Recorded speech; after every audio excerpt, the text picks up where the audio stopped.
No vídeo de hoje, nós vamos abordar um aspecto de Clarice Lispector menos conhecido ou menos comentado, enfim, talvez só nos meios acadêmicos seja mais conhecido, que é a sua atividade de tradutora.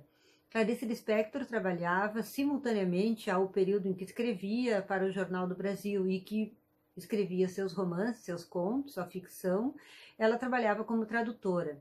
E algo que pouco se fala. Então, hoje nós temos uma colaboração especial do professor Andrei Cunha, tradutor, professor do Departamento de Línguas Modernas da URGS, tradutor de japonês, com algumas dezenas de livros publicados. Eu, inclusive, não vou mencionar todos, eu perguntei até a ele qual os preferidos, ou qual o preferido dele, e ele me disse que 100 poemas de 100 poetas do japonês e histórias da outra margem.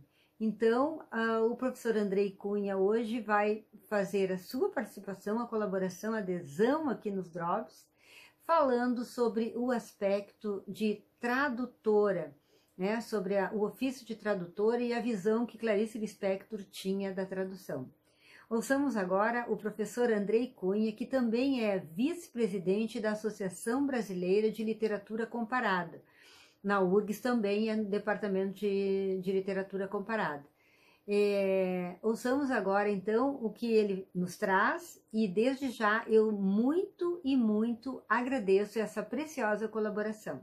Olá a todos, o meu nome é Andrei Cunha, eu sou tradutor literário e professor universitário, eu estou aqui hoje a convite da Débora para falar um pouco da minha relação de leitor com a Clarice Lispector.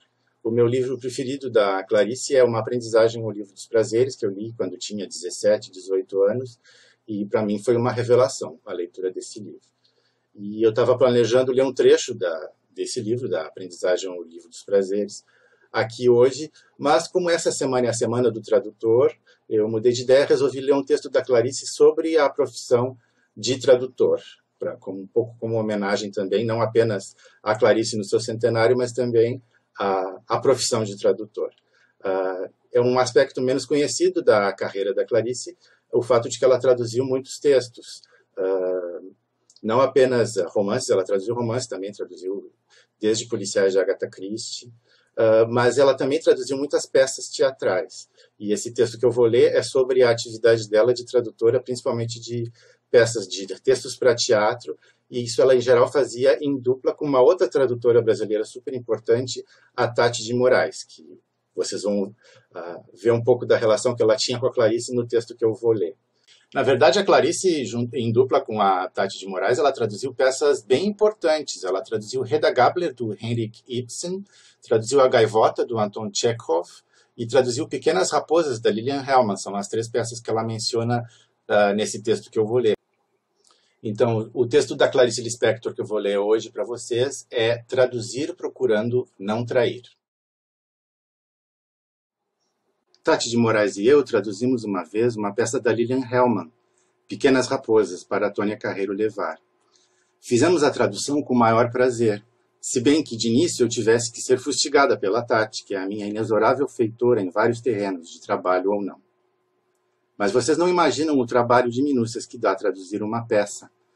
Primeiro, traduzir pode correr o risco de não parar nunca. Quanto mais se revê, mais se tem que mexer e remexer nos diálogos. Sem falar na necessária fidelidade ao texto do autor, enquanto ao mesmo tempo há a língua portuguesa, que não traduz facilmente certas expressões americanas típicas, o que exige uma adaptação mais livre. Também tem a exaustiva leitura da peça em voz alta para podermos sentir como soam os diálogos. Os diálogos têm que ser coloquiais, de acordo com as circunstâncias, ora mais ou menos cerimoniosos, ora mais ou menos relaxados. Como se não bastasse, cada personagem tem uma entonação própria, e para isso precisamos das palavras e do tom apropriados. Por falar em entonação, aconteceu-me uma coisa desagradável enquanto durou a tradução. De tanto lidar com personagens americanos, eu peguei minha entonação inteiramente americana nas inflexões da voz. Passei a cantar as palavras exatamente como um americano que fala português.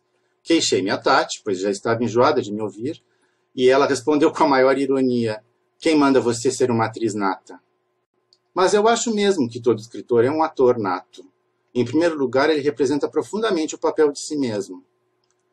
Escritor é uma pessoa que se cansa muito e que termina com um pouco de náusea de si mesmo, já que o contato íntimo consigo próprio é por força prolongado demais. Depois nos caiu em mãos uma peça de Tchekhov, A Gaivota. Veio numa fase em que eu estava meio deprimida. Depois eu soube que a Tati andou consultando os meus amigos para saber se me convinha lidar com o personagem principal da peça, já que ele se parecia demais comigo. A conclusão a que chegaram era de que eu trabalhasse de qualquer maneira, porque me faria bem agir, e porque seria bom eu ver, como num espelho, a minha própria fisionomia. Em suma, acharam que me faria bem lidar com um personagem cujo senso trágico da vida termina levando-o ao desespero. Traduzimos Tchekhov, eu com um esforço tremendo, pois me parecia estar me descrevendo. Depois, por motivos externos, a peça passou para as mãos de outras pessoas e nós a perdemos de vista. O problema é que o diretor queria interferir demais na nossa tradução. Nós não nos incomodamos com a interferência justa de um diretor, tantas vezes esclarecedora, mas as divergências nesse caso eram muito sérias. Entre outras, ele queria que, em vez de angústia, nós usássemos a palavra fossa.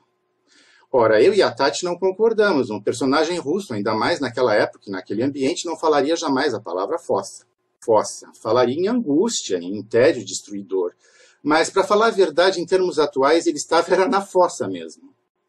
Em compensação, traduzimos Hedda Gabler do Ibsen e a direção foi do Valmor Chagas. Foi ótimo. A peça não só foi logo encenada em São Paulo, como nos fez ganhar, com justo orgulho profissional, o prêmio da melhor tradução do ano.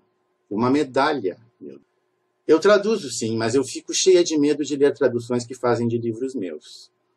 Além de ter bastante enjoo de reler coisas minhas, eu fico também com medo do que o tradutor possa ter feito com um texto meu. Um livro meu foi traduzido para o inglês nos Estados Unidos. The Apple in the Dark. Chamei-me então severamente à ordem e comecei a cumprir meu dever de ler a mim mesmo. A tradução me parece muito boa, mas eu parei porque o que me venceu mesmo foi a náusea de me reler.